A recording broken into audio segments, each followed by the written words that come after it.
41. No sé si los guardianes de esta prisión y dueños de este espacio están presentes o no, pero sospecho que sí.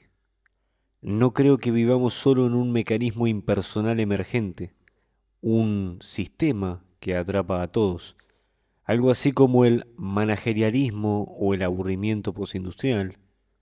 Creo que todo esto fue diseñado de forma consciente. Es posible que gran parte de la historia conocida esté falsificada. Nietzsche, entre muchos otros, insinuó esto.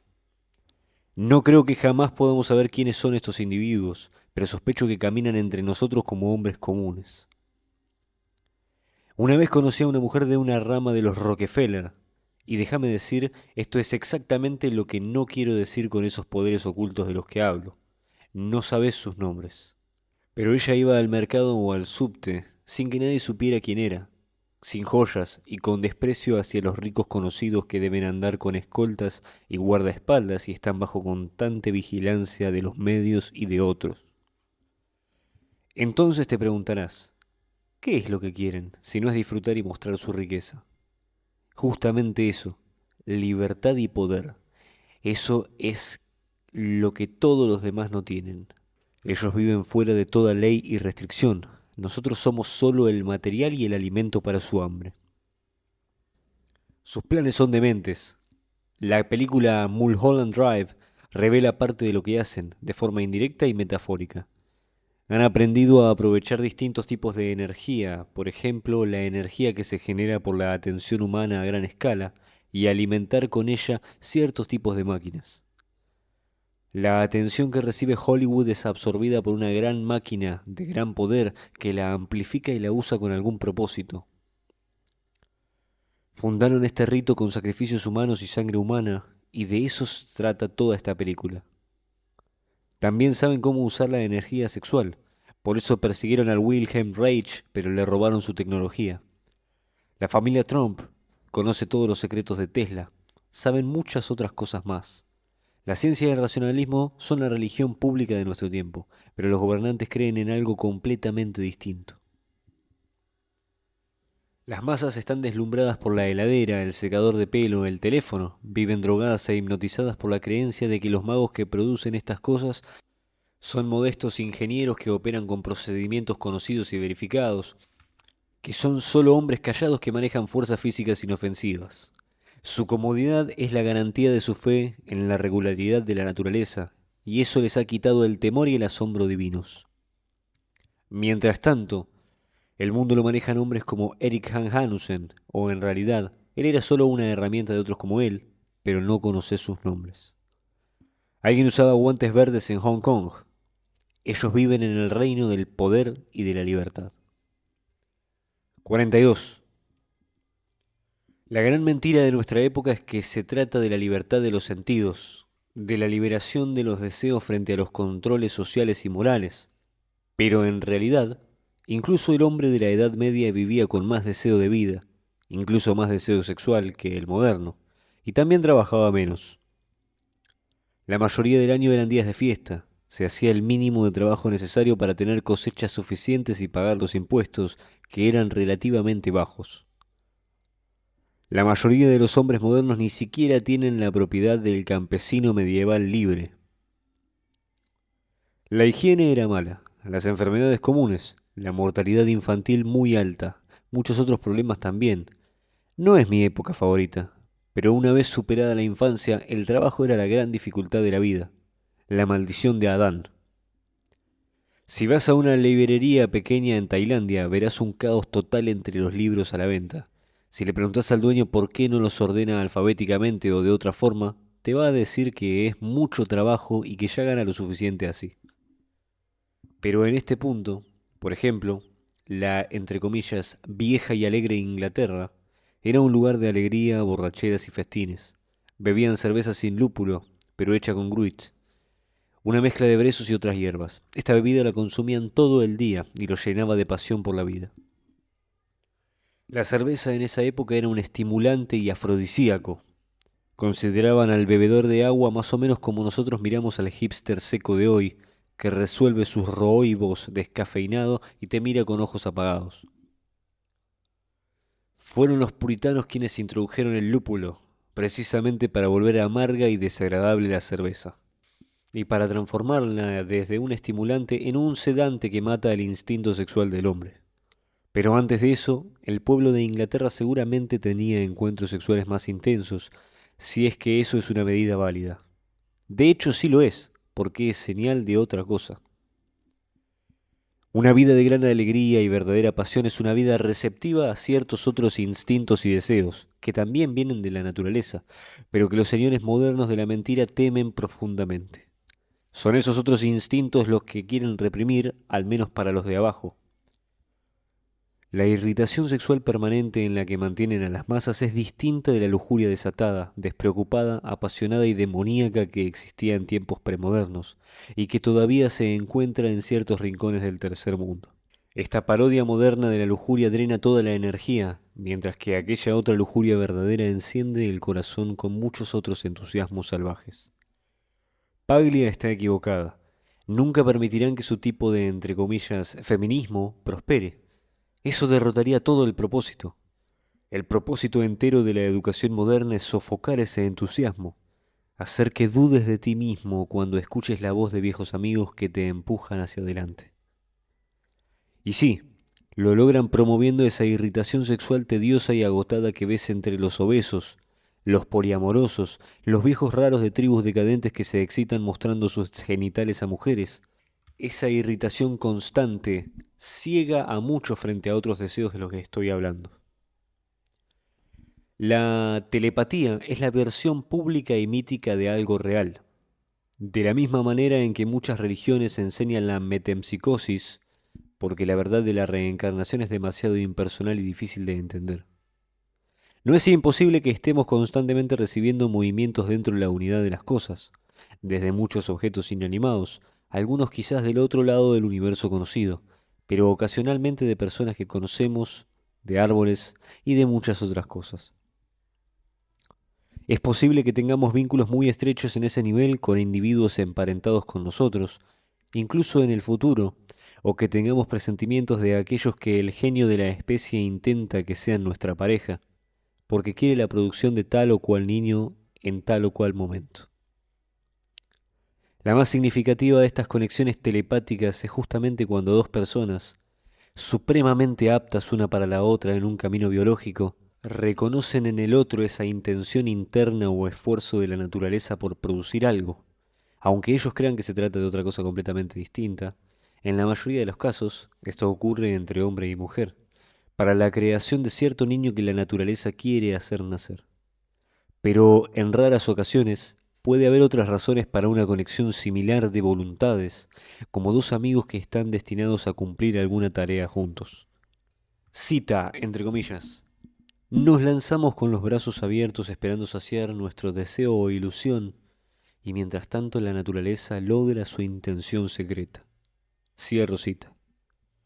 Así ocurre con el nacimiento de ciertos hijos, pero también con otras cosas. La sospecha hacia la amistad que ha promovido el movimiento de derechos gay ha trabajado para destruir esto.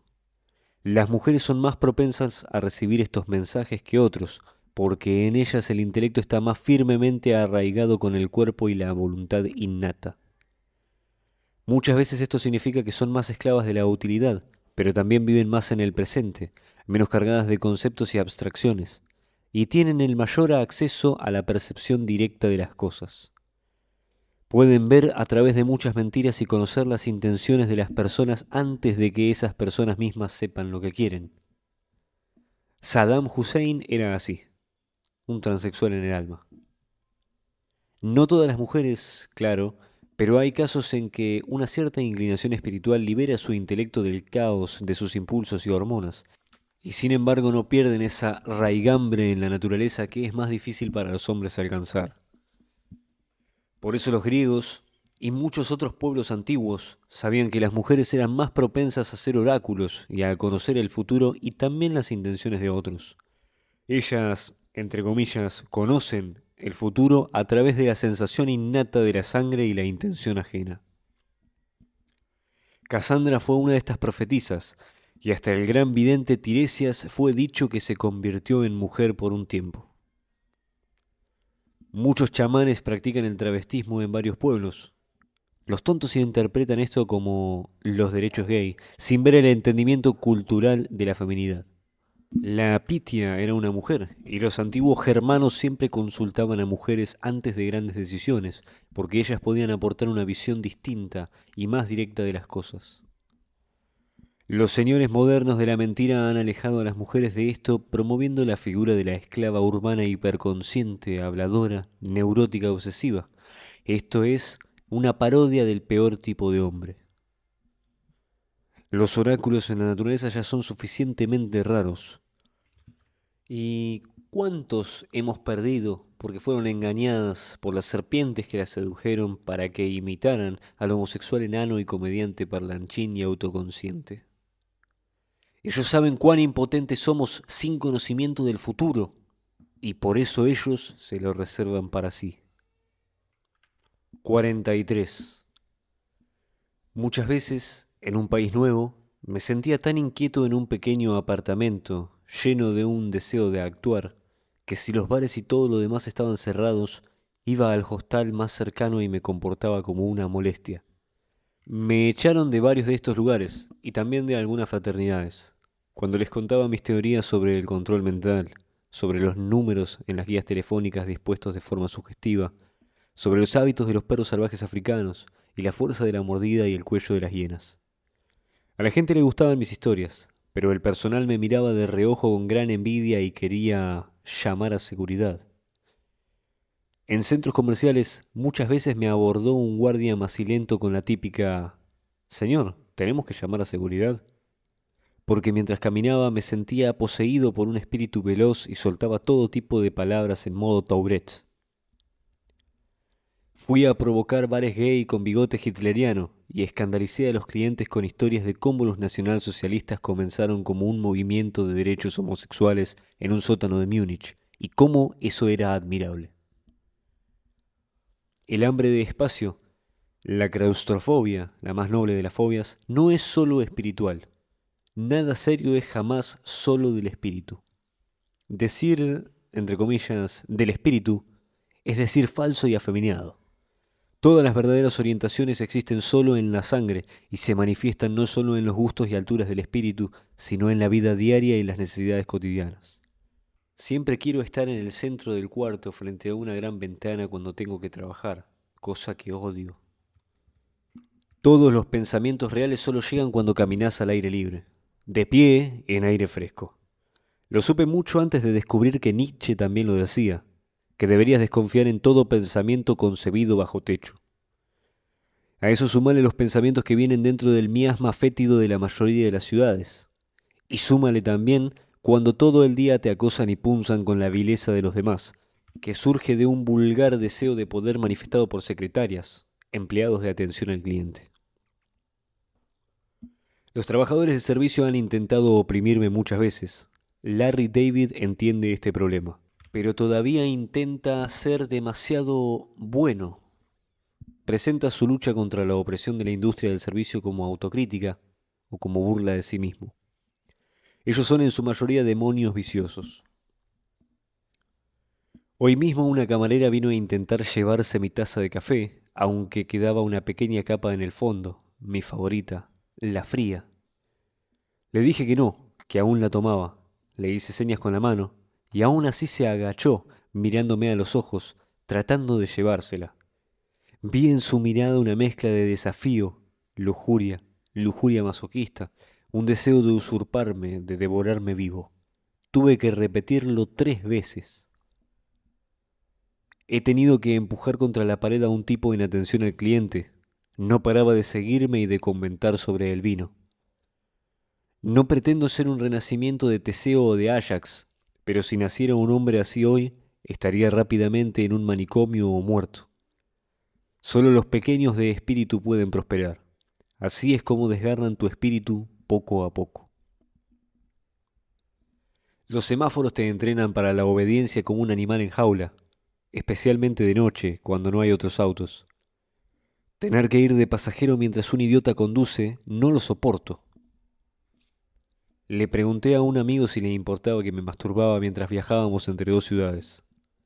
Sí, bro, dale, todo bien. Aceptó. Así supe que no quedaba ya nada dentro de él. Por eso también voy a los distritos rojos más sucios o entro a cines porno. Me gusta ver un, entre comillas, trap, inyectándose silicona industrial en el pecho. Me gusta oír a las prostitutas intercambiar historias sobre cómo la palabra homosexual viene de un hombre sexual y que cómo los homosexuales no son más que machos prostituidos hipersexualizados. Yo creo que eso es verdad. 44. Había un club nocturno encima de un extraño cine que durante el día funcionaba como sala porno. Una vez decidí entrar con un amigo, y un viejo que estaba en la misma fila se las arregló para salir justo enfrente de nosotros y rozarme, agarrándome la entrepierna. Le empujé la cara contra la pared y tuve que abrirme paso a empujones más allá del guardia de seguridad con aliento infernal y cara de duende, llena de cicatrices de acné. Había un murciélago vampiro suelto en el vestíbulo que había entrado volando, pero eso era normal. Afuera, en la calle, mientras corría buscando un taxi, una mujer negra estaba defecando en el medio de la calzada. En la intersección, en un Volvo gris destartalado, había un conductor sin cabeza, y al verlo entré en un estado de vértigo y fuga. Algunos hablan de esa locura detrás de las cosas. El mundo real es muy distinto del que nos aparece en la vida despierta, pero no tan distinto como para ser enteramente ajeno o abstracto, o filosófico, como podrías pensar. No es abstracto, ni hecho de formas perfectas y eternas. No está en otro lugar, es inmanente, aquí, dentro de las cosas, y está torcido. No tiene un significado moral que podamos entender. Cuando Heráclito habla de que todas las cosas son una y de que todas las cosas son fuego, quiere decir esto. Cuando se te muestra de verdad, hay una locura demoníaca y violenta subyacente en las cosas. El mundo real es parecido al aparente, pero extraño, endiablado y desordenado para nosotros. Su orden oculto, la X fatal detrás de las cosas, se extiende y apunta hacia algo más allá de nuestro alcance como humanos. Por eso Lovecraft sabía que era verdad. Nuestro mundo está modelado por un demiurgo que es un esquizofrénico ciego y retrasado. Su origen, su curso y su destino están en el juego y guerra de las facciones más grotescas, dioses olvidados. Para ellos somos como ratas polizones en un barco. Esto se revela con más viveza en ciertos sueños que, si tuvieran continuidad, no podríamos distinguir de la vida despierta. Algunos, pero no todos los locos, pueden ver partes de ese mundo, pero son profetas no escuchados y cada vez más en nuestra época. La psiquiatría, un fraude, ha debilitado toda fe en ellos y la fe de ellos mismos en sí. En todas partes, la señal está interferida. 45. Siempre me atrajeron las más sucias y sórdidas de las sectas gnósticas, los carpocrasianos y más tarde sus equivalentes rusos, la secta oscura de Rasputín. Formaban grupos de mujeres en torno a un gran maestro y hechicero que podía llevarlas a una locura orgiástica. El renacimiento de las Ménades. El hombre que juega mal con esto termina siendo devorado vivo como Penteo en la obra de Eurípides, que es por lo demás una obra deficiente. Los judíos tenían una versión paralela, los franquistas. Todos estos creían que dentro de nosotros hay una chispa de divinidad atrapada en la materia. Como la materia y este mundo son obra de un demiurgo malvado, las leyes que gobiernan la materia y la vida humana, especialmente las que aparecen en la Biblia, son las leyes de Satanás. Por tanto, para liberarte debes dar vuelta a todas y cada una de esas leyes. Debes cometer todo acto malvado, todo crimen, toda atrocidad. Solo así se abre la puerta fuera del reino de las sombras. Solo así encontrás el paraíso y pasás a través de los ángeles que custodian sus caminos. No recomiendo este camino. Algunos dicen que buena parte de la izquierda se motiva por esa fe, en su forma secularizada. En el caso del franquismo, incluso hay peculiaridades históricas raras. Muchos de los judíos izquierdistas prominentes, fundadores del izquierdismo más agresivo, según algunos judíos ortodoxos, serían de origen franquista.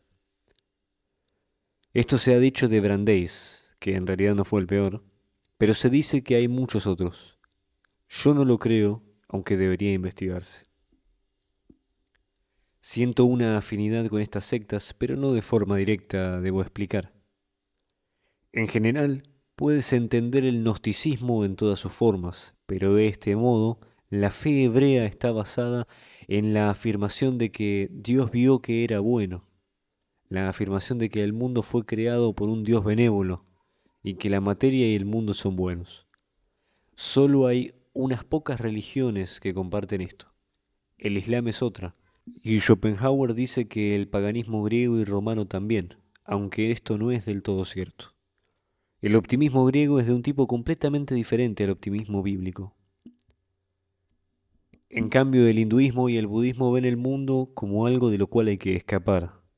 Creen en el nirvana o moksha, que liberan del ciclo de renacimientos. Esta visión es más normal y mucho más común en la historia, y tiene sentido, ya que el sufrimiento supera por mucho a su opuesto. En cualquier vida individual es así, donde los momentos de felicidad son raros y pasan rápido. Y también, si imaginas el placer de un animal al comer frente al dolor y la agonía del animal siendo comido, no puedes engañarte. Ves que el sufrimiento supera por mucho al placer o a la felicidad. Muchos osos, algunos perros salvajes africanos y otros muerden a sus presas mientras aún están vivas. Lo mejor, como dije, es morir a manos de un jaguar, que te despacha con una rápida mordida al cráneo. Sus mandíbulas son fuertes, capaces de romper el caparazón de una tortuga. Creo que es el felino más compasivo, pero la mayoría de los asesinatos en la naturaleza no son así. Houellebecq cuenta como de niño no soportaba la voz autocomplaciente, monótona, irrazonable de los narradores de documentales de naturaleza que intentaban ocultar las peores agonías de los animales, los asesinatos bañados en sangre. Según cualquier cálculo racional, la vida no vale la pena, porque el dolor supera por mucho al placer. Los nihilistas medicados lo negarán, los bienaventurados y felices saben que es verdad, pero también saben que la razón y la racionalidad son falsas. El gnosticismo se impulsa por el problema del sufrimiento, por la compasión hacia quienes sufren, y trata de absolver a Dios de la responsabilidad de ese estado de cosas. A veces dice que el Dios de la Biblia fue dormido, o que se encerró a sí mismo, o que está encadenado en una prisión de adamantina y que un usurpador ocupó su lugar. Otras veces dice que el Dios del Génesis no es el verdadero Dios, sino un demiurgo, y que el Dios verdadero envió a su emisario, Jesús, a derrocar el dominio del demiurgo. Hay muchas variaciones, y algunas hablan no de un solo demiurgo, sino de 99, todos con el propósito de quitarle al Dios Supremo la responsabilidad de haber creado este mundo malvado. Deberían haberse hecho budistas o hinduistas y dejar de intentar salvar la mitología de Canaán. Tal vez, en sus orígenes, la fe cristiana era lo mismo que el budismo, y eso se perdió entre las confusiones de sectas odiosas que distorsionan la historia. Es fácil pensar que esta es la religión de una época sin esperanza, que es subproducto de la decadencia del Imperio Romano, un síntoma del desesperado sufrimiento. Pero es mucho peor que eso. El problema del hombre, como el de otros animales, no es el sufrimiento o el estrés, sino la sensación de que no puede escapar, la desesperación y el pánico del agotamiento y del encierro. Más allá de las fronteras del mundo habitado conocido, el oikumén se extendía en océanos infranqueables, incluyendo el gran océano terrestre de la estepa y el Sahara en la otra dirección. China e India eran conocidas y había comercio, pero solo como conocimiento vago que en teoría podría haber estimulado el espíritu de conquista y aventura. En otras palabras, había muchas fuentes posibles para el sentimiento de que más allá del mundo conocido aún quedaba lo inexplorado, ese mismo desconocido que llamó al espíritu de empresa de los portugueses, españoles y otros europeos que emprendieron su misión colonial de conquista mundial y descubrimiento. Esto ya existía en los tiempos del Bajo Imperio Romano. Pero el espíritu ya no estaba ahí. Solo había agotamiento por todos lados. El mismo agotamiento que explica la historia sin sentido de China, India y todos los lugares agrícolas de larga data. Las guerras civiles y los golpes de palacio siempre continuarán, pero el espíritu del hombre se rompe por la domesticación prolongada, y ya no ocurre nada realmente grande en cuerpo o espíritu después de un tiempo. Esta domesticación incluye, por supuesto, los hábitos de la sangre, que conducen a la crianza y sobreproducción del superfluo. Una vez que un gran poder impone la domesticación a sus vecinos y a sí mismo, surgen las comodidades. Y nacen muchos que ya experimentan la vida desde el nacimiento como un estado agotado y que invocan sobre sí mismos los gobiernos y religiones del agotamiento. Ciertamente, los obstáculos externos que enfrentamos hoy son mucho mayores. El espacio exterior no es atravesable ni siquiera en teoría, y no sabemos qué hay del otro lado del vacío. Todo fuera de lo ya conocido parece estéril. Y aún así, repito, este tipo de limitación física no es la causa real del agotamiento espiritual que ansía escapar de alguna manera. Es la propia naturaleza de la vida doméstica la que presenta al mundo como un espacio cerrado y poseído. Y aunque la humanidad se adapta en general a esta condición biológica y culturalmente, sigue habiendo un resplandor de la tendencia opuesta incluso en el más bajo de los hombres. No puede evitar experimentar este nuevo estado de las cosas en las civilizaciones tardías con un presentimiento sombrío, la sospecha terrible, esa sospecha inquietante de que el mundo es artificial. Empieza a sentir que este invernadero donde vive es la creación malévola de un demiurgo que se alimenta de nuestro sufrimiento junto con sus secuaces. En un mundo futuro remoto, si el mal de la innovación humana continúa sin freno, realmente viviremos en el mundo que los gnósticos temían, y esa chispa de vida y energía vital que la naturaleza regala a todos los pueblos jóvenes nacidos de su vientre, quedará atrapada en una materia mal configurada, una materia totalmente extraña a sus deseos y funcionamientos innatos, fabricada en cambio para beneficio de otra cosa. En muchos aspectos, el mundo que habitamos ahora ya anticipa este infierno viviente gnóstico, y la respuesta de quienes sufren más intensamente la civilización y la modernidad, los transexuales, ayudan sin querer a desacoplar aún más la realidad de la naturaleza y a hacer nuestra domesticación progresiva más totalitaria y agresiva. Y aún así, para ustedes que desean luchar contra esta tiranía decreciente, recuerden, en condiciones de crisis, la opción carpocrasiana, la atracción precisamente por lo criminal y lo desviado, puede ser muy fuerte, pero uno aquí se encuentra al borde del abismo, y la forma en la que interpretes el llamado de este instinto 46.